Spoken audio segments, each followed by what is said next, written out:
मुख्यमंत्री फडणवीस आज मोटा गौप्यस्फोट करने की शक्यता है। यही समय है, सही समय है सोए हुओं को जगाने का, अशी एक्सपोज फडणवीसांनी केलेली आहे।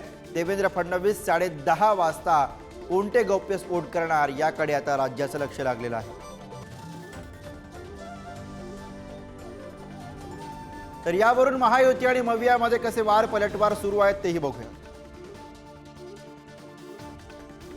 वोट जिहादचा नारा दिलाय, वोट जिहाद। आणि वोट जिहाद के सिपासलार कोण आहे तुम्ही ऐकलाय। आणि या वोट जिहाद करता हे त्या उलेमांचे तलवे चाटतायत आणि या ठिकाणी सांगतायत दंगेखोरांना आम्ही सोडून देऊ। जर या ठिकाणी वोट जिहाद होणार असेल तर माझं तुम्हाला आव्हान आहे, आता मतांचं धर्मयुद्ध हे आपल्याला देखील लढावं लागेल।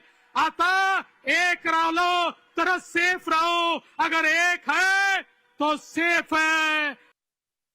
आम्ही जे म्हणतोय की ह्या लोकांना, भारतीय जनता पक्षाच्या लोकांना संविधानाविषयी प्रेम नाही, त्यांना संविधान बदलायचं आहे। ते यासाठी तुम्ही मतदारांवर अशा पद्धतीनं दबाव आणताय, गोंधळ निर्माण करताय। देवेंद्र फडणवीस काय म्हणतात, धर्मयुद्ध हे का, धर्मयुद्ध आहे का? होय, हे धर्मयुद्ध आहे। आणि हा धर्म कोणता असेल तर हा महाराष्ट्र धर्म ज्याला आम्ही म्हणतो, महाराष्ट्र धर्म, हा महाराष्ट्र धर्म वाचवण्यासाठी, राखण्यासाठी हे आमचं धर्मयुद्ध आहे।